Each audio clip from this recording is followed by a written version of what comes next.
جو ریالٹی ہے وہ یہ ہے کہ عمران خان اگر اس کے اوپر اس طرح کی کوئی زیادتی کی گئی کہ جی وہ الیکشن میں شامل نہیں ہو سکتے، تو ہماری گورنمنٹ آ جائے گی انشاءاللہ العزیز، ہم اگلے دن قانون بنا کے اڑا دیں گے یہ سارا۔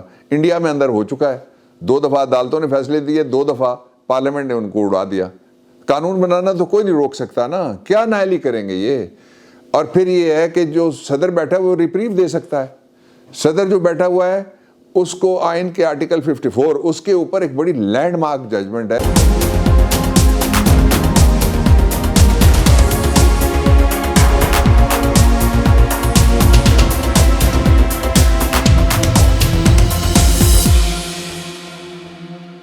بسم اللہ الرحمن الرحیم، السلام علیکم، ہیلو پاکستان، دنیا بھر کے مظلوم، محکوم اور بے نوا لوگوں کو میرا سلام۔ میں پھر لاہور میں تھا اور واپس آیا ہوں کل، اس لیے آپ سے بات نہیں ہو سکی۔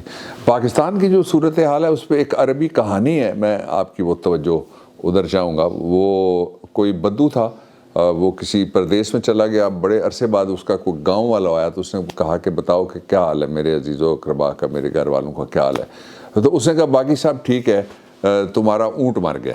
اس نے کہا اونٹ کیسے مر گیا؟ تو اس نے کہا کہ باقی سب ٹھیک ہے، اونٹ کے اوپر تمہارا گھر گر گیا تھا اور وہ مر گیا۔ تو اس نے کہا گھر کیسے گرا؟ تو اس نے کہا جی کہ وہ گھر کے اوپر بجلی گر گئی تھی اس لیے وہ گرا تھا گھر۔ تو اس نے کہا باقی تو خیریت ہے نا؟ اس نے کہا ہاں ٹھیک ہے، وہ بجلی جس دن گری تھی تو تمہاری جو دادی ہے وہ گھر کے نیچے آ کے وہ مر گئی تھی۔ تو اس نے کہا کہ بھائی دادی فوت ہوئی تو اور باقی سارے؟ اس نے کہا وہ ٹھیک ہے، صرف تمہارے ابا دادی کا صدمہ نہیں برداشت کر سکے، وہ مر گئے۔ تو آخر میں اس نے بتایا کہ صرف میں ہی بچا ہوں۔ تو اس وقت جو پاکستان کی صورتحال ہے وہ 3 نقطوں میں ہے جو آج عمران خان نے اپنے قوم کے نام خطاب میں بیان کیے۔ سب سے پہلا نقطہ انتخابات کی کیوں ضرورت ہے، دوسرا نقطہ یہ ہے کہ کیا ہم ڈیفالٹ کر چکے ہیں یا ہم ڈیفالٹ نہیں کر چکے، اور تیسرا یہ نقطہ ہے کہ کیا جن کو احساس ہونا چاہیے ان کو کوئی احساس ہے یا ان کو اپنے کاروبار کی فکر ہے، اپنے خاندان کی فکر ہے، اپنی دولت کی فکر ہے، اپنی کمائی کی فکر ہے، اور پاکستان کو وہ صرف ایک چراگاہ سمجھتے ہیں جہاں پہ وہ آئیں۔ جس طرح پرانے زمانے کے جو لوگ تھے وہ حملہ کرتے تھے، جب کوئی وہ الیگزینڈر دی گریٹ تھا تو حملہ آور ہی، اور کوئی اور ہو تو وہ بھی حملہ آور تھا۔ تو یہاں خاص طور پہ یہ جو پوٹھوار ریجن ہے میرا علاقہ، اس میں بڑی ریزسٹنس ہوئی ہے۔ مثلا الیگزینڈر دی گریٹ کو ایران کے بعد یہاں روکا گیا، باقی بھی جو حملہ آور آتے تھے ان کو روکا جاتا تھا۔ وہ کرتے کیا تھے؟ حملہ آور آتے تھے، آ کے لوٹتے تھے، خزانہ لوٹتے تھے، جو معبد تھے جہاں عبادت گاہیں تھیں مختلف مذاہب کی، وہاں جو رکھا ہوتا تھا وہ سارا اٹھا کے لوٹتے تھے، سونا ڈھونڈتے تھے، لوٹتے تھے، بالیاں اترواتے تھے عورتوں کی، بچیوں کی، اور وہ سارا کچھ لوٹنے کے بعد مال مویشی جو ہے وہ بھی ہانک کے لے جاتے تھے، اور کچھ غلام پکڑ لیتے تھے، کچھ ساتھ لونڈیاں رکھ لیتے تھے، اور لوگوں کو، شہروں کو وہ برباد کر کے چلے جاتے تھے۔ جانے کے بعد ایک دفعہ پھر وہ نجات دہندہ، جب ان کے پیسے وہ ختم ہو جاتے تھے یا ان کو مزید ضرورت ہوتی تھی، وہ دوبارہ آ جاتے تھے، دوسرا حملہ کرتے تھے۔ یہ جو پاکستان کے اندر حکمران پی ڈی ایم ہے یہ یہی کرتا ہے۔ یہ 75 سالوں کی اگر آپ تاریخ نکالیں تو کسی کا باپ، کسی کا دادا، کسی کا پردادا، یہ انڈین نیشنل کانگریس سے لے کے انہوں نے کبھی بھی پاکستان کے کسی بھی ایسے معاملے پہ جس پہ پاکستان سٹیبل ہو سکتا ہے کبھی کوئی رول نہیں پلے کیا۔ صرف رول یہ پلے کرتے ہیں جو میں نے آپ کو بتا دیا ہے۔ ایک پہلو تھا یہ۔ اس کا دوسرا پہلو یہ ہے کہ آج جو جہاں پاکستان کھڑا ہے، میں آپ کو 3 اشاریے آپ کے سامنے رکھتا ہوں عمران خان کی تقریر کا، جو پہلا نقطہ ہے کہ کیا ڈیفالٹ ہو چکی ہے یا نہیں ہو چکی۔ وہ ظاہر ہے ایک جو پولیٹیشین جس نے ملک کو آگے لے کے جانا ہوتا ہے وہ میسنجر آف ہوپ ہوتا ہے، وہ امید کا پیام بر ہوتا ہے، تو اس لیے وہ بہت ساری باتیں نہیں کہتے۔ کہنے والی بات میں آپ کے سامنے رکھنا چاہتا ہوں وہ یہ ہے کہ پاکستان، میں نے آپ کو کوئی 2 ہفتے پہلے اور پھر پچھلے ہفتے میں بھی ایک دفعہ میں نے گفتگو میں کہا کہ ہم ٹیکنیکلی ہم ڈیفالٹ کر چکے ہیں، اس کو انٹرنل ڈیفالٹ کہا جا رہا ہے۔ اس وقت صورتحال یہ ہے کہ پاکستان کا کوئی شعبہ ایسا نہیں ہے، وہ عرب بدو کی کہانی کی طرح جہاں موت واقع نہ ہو گئی ہو اور بربادی نہ ہو، جس کے اوپر چھت نہ گر گئی ہو اور جس کا سوا ستیہ ناس انہوں نے نہ کر دیا ہو۔ پاکستان کے اندر